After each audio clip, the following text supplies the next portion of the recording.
back to Camping with Emmy. I'm Denise. In this video, I'm going to be making two simple aprons that are very basic and any beginning person learning to sew will be able to make. Now my first one I'm going to be making out of this 100% cotton muslin fabric here. And this apron is going to be one that just ties at the waist. Now my inspiration for this apron is this costume. The year was 1976. I was in middle school and I was in a play, Fiddler on the Roof, and this was my costume. And I always loved the apron that went with it, and so I am going to be creating a new one that I can wear since I don't want to wear this. It's very old and I want to keep it with the dress. So the next apron is going to be this cute fall apron, and I loved this fabric. I think it will look great for Halloween or if you want to wear it for Thanksgiving, and I'm definitely going to be wearing this for Thanksgiving. Now this apron is going to have the upper piece as well that covers the bodice area, and this is going to turn out super cute, I think. So without further ado, let's begin. I purchased 1 1/3 yards of fabric to make this apron, and I think that will be more than enough material to create a nice full apron.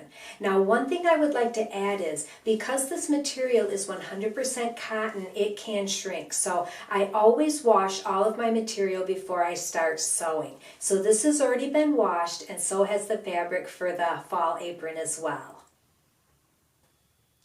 So the first thing that we are going to do is the waistband. And I am going to use the salvaged edge of the material here. The finished edge is the bottom of my apron.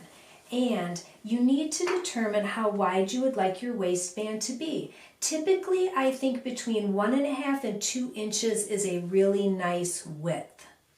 I have here an apron that was my mother's, and I am going to measure the waistband just for reference to see how wide they made this. Okay, this is just about 2 1/8 of an inch. This apron belonged to my mother, and she wore it in the 1960s when I was a little girl. And I think it's absolutely adorable, and I wanted to show it to you.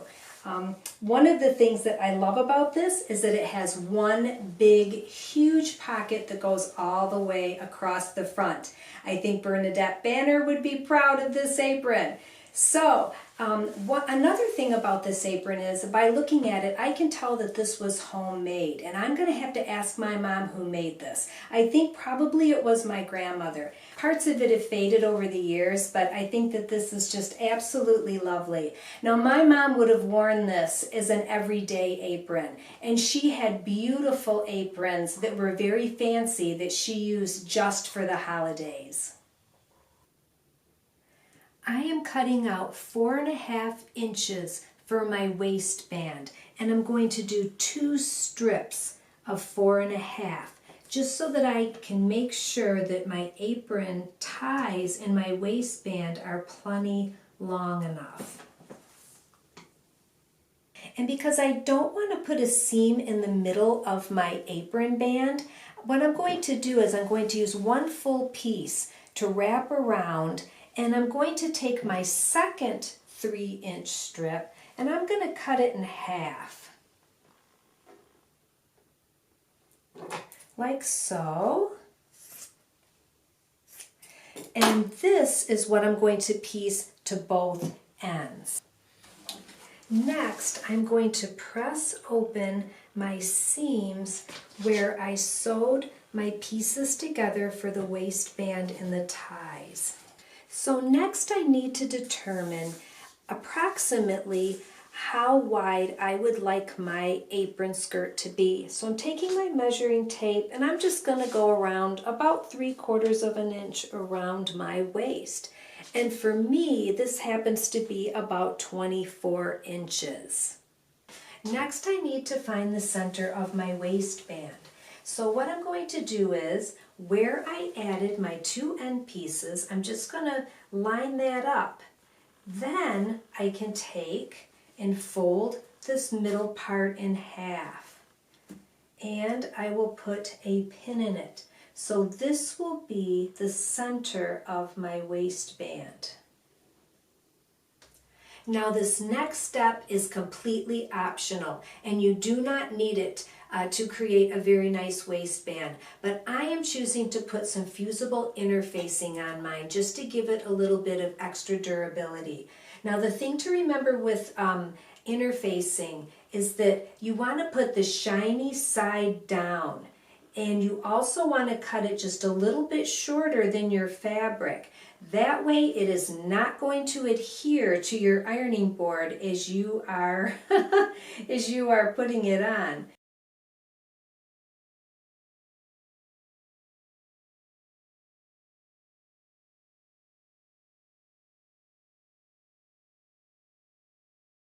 I have put pins in my waistband where I want my apron skirt to fit. So I believe that I have about twice as much fabric as that I need for this opening. Yes, I do. I have twice as much. So this will be a pretty full little apron skirt. Now, there's a couple of different things you can do. One, you can take some heavy duty thread and you can do up along the top of this a small running stitch where you're just going to go through the material and you're going to go all the way to the end. And then when you pull it, it will give you gathers. And once it's gathered so that it looks pretty even, then you would take pins and pin it down to your waistband before you sew. The second option is that you could put pleats in this and just pleat it all the way down. And for this particular apron, I am going to choose to do the pleats. Now you can see that I already have this side pleated, and how I did that was you work in small sections at a time and it makes it easier. So for this next section, what I did is I basically just pulled this up, found my center point, which is right about here, and I just looked for my center point here. I'm just eyeballing this and I'm going to put it here. This is really close to the center, and put a pin in it. And then from here, you're going to work on pleating this section and this section. And my pleats are roughly 1¼ inches apart. And I'm not measuring it, I'm just eyeballing it. If you get it close, it's going to look good.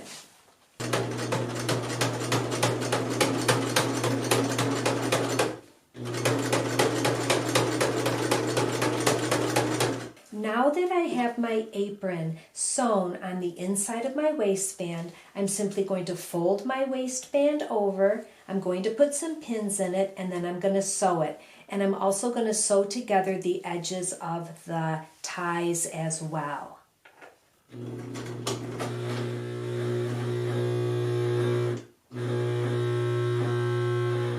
Why is it sticking?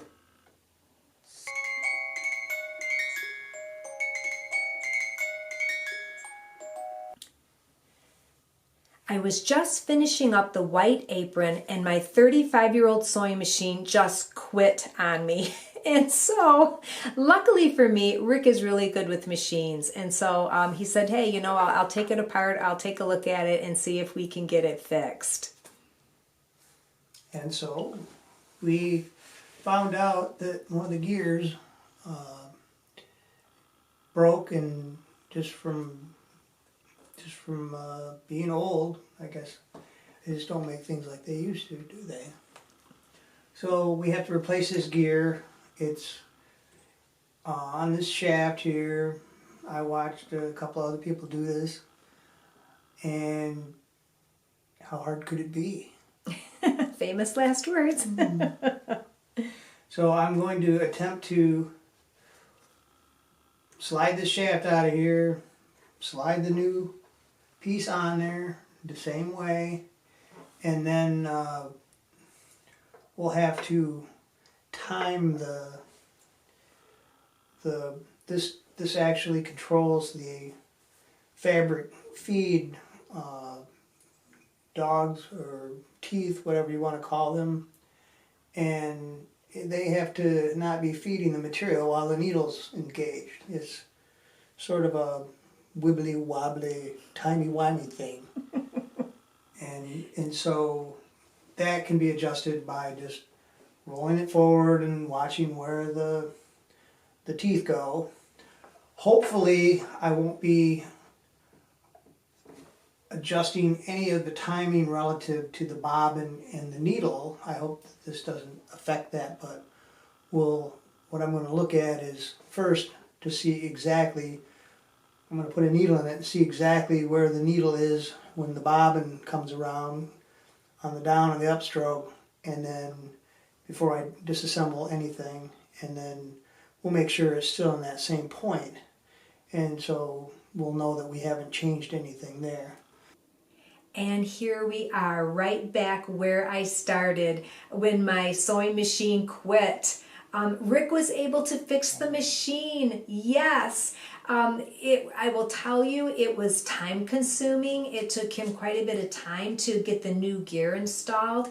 And also it was time consuming to adjust all the timing on the machine so that the needle went up and down and, you know, with the plates underneath and the bobbin, everything had to be retimed. But he was able to do it, and he's the man, and I'm so thankful for him. In a world where we tend to throw everything away when it breaks, I was just so thrilled that he was able to fix my 35-year-old machine, because I am all about sustainability. Now I can continue on and finally finish my white apron.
Now to start on apron number 2, if my dog Emmy will let me.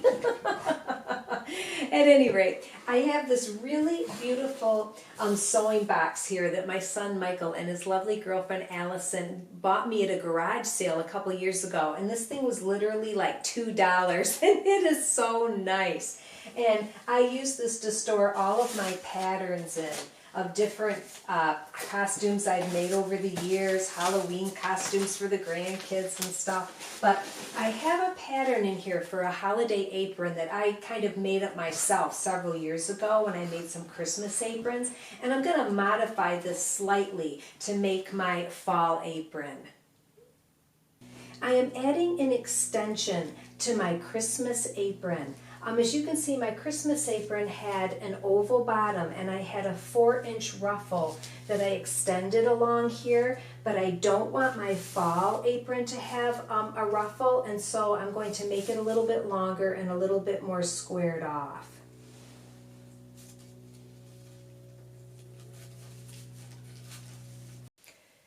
I have folded my material in half. And now I've pinned my pattern in place, and now I'm going to start cutting it out.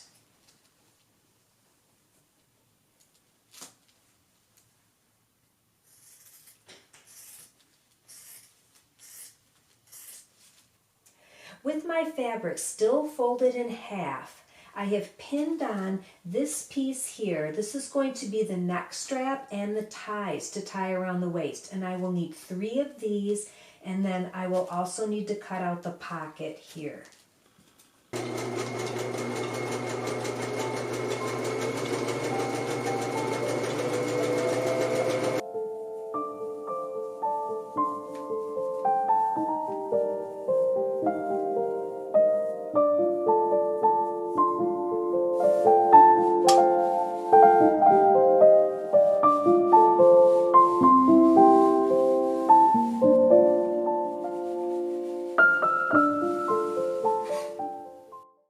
Next, I'm going to determine how long I need my necktie to be. So I've pinned one end, and I'm going to pin this end as well.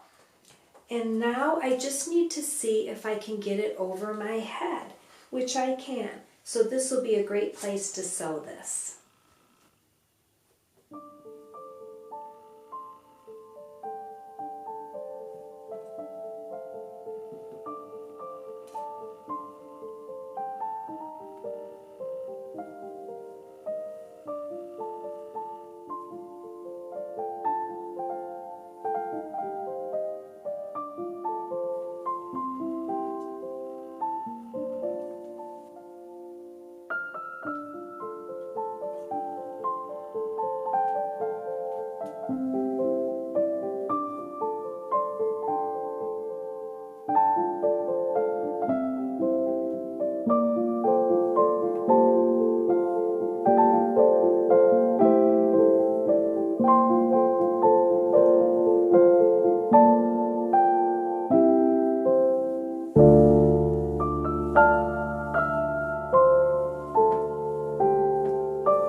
turned out really cute. I am very, very happy with the way that they turned out. And I'm also so glad that Rick was able to fix my sewing machine so I can continue making some more sewing projects. Rick and I would like to thank you all for watching this video and supporting our channel. We appreciate you all and we love you all so much. And we will see you all soon. Bye-bye.